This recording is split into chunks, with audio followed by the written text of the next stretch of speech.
À titre d'exemple, les nouveaux chiffres publiés par l'UNICEF montrent qu'en janvier 2022 et mars 2023, au moins 2100 écoles des provinces du Nord Kivu et de l'Ituri ont été contraintes de cesser leurs activités suite à la détérioration de la situation sécuritaire.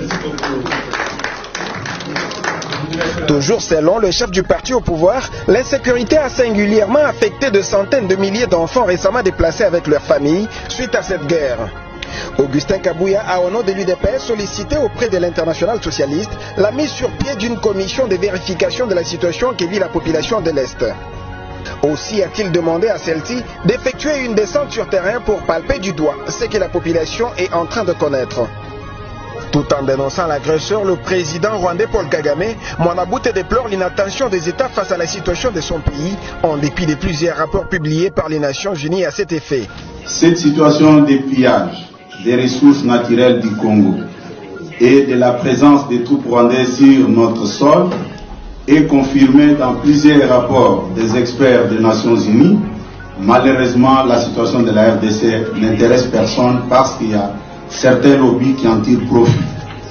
Par ailleurs, l'UDPS constate que beaucoup de membres de l'Internationale socialiste sont très préoccupés par la situation qui se passe entre l'Ukraine et la Russie, n'ont que moins d'égard sur la situation de la RDC. Toutefois, l'UDPS ne manque pas de reconnaître les efforts des uns et des autres ayant concouru à la levée du régime de notification d'achat d'armes.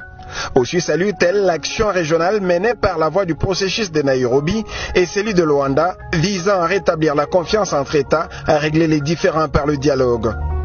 Bientôt l'organisation des élections au pays, l'UDPS dénonce la volonté délibérée de l'opposition de son pays de les saboter en multipliant des subterfuges de tout genre. Cependant, malgré la bonne volonté exprimée par les chefs de l'État pour le bon fonctionnement des institutions, l'opposition multiplie des efforts pour étouffer cet élan en développant notamment un discours de haine tribale, contrairement à l'UDPS qui, pendant 37 ans d'élite pour le rétablissement de la démocratie et de l'état des droits, n'avait jamais tenu un tel discours de haine tribale pour faire entendre sa voix.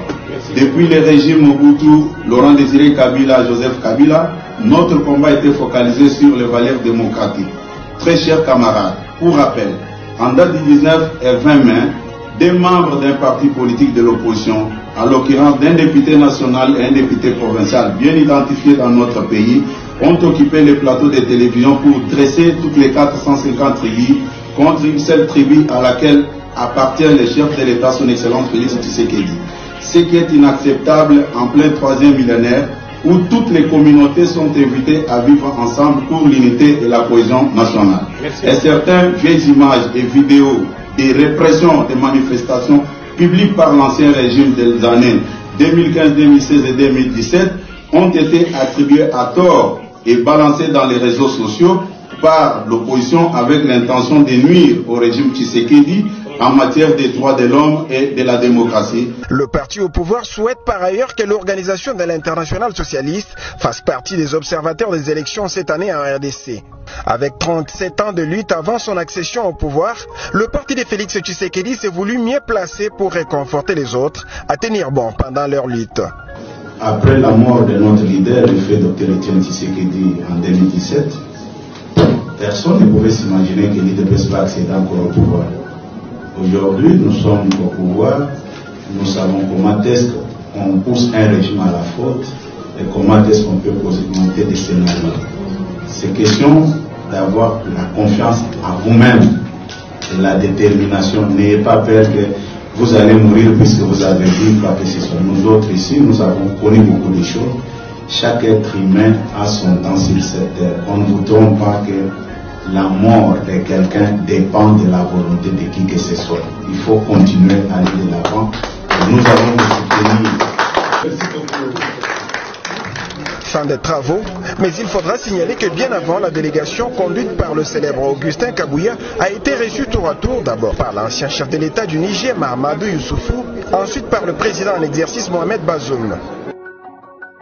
Ici, le vice-président de l'Internationale socialiste a eu une bonne poignée de main avec ces deux hautes personnalités du pays. Ces dernières n'ont pas caché leur admiration au parti de Félix Tshisekedi et à sa personne.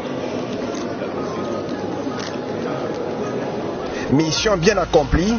C'est le 19 juin dans la soirée que le patron de l'administration de l'UDPS et vice-président de l'Internationale socialiste ainsi que toute son équipe ont regagné Kinshasa, où ils ont eu droit à un accueil chaleureux. Tout chapeau par le secrétaire général de l'histoire.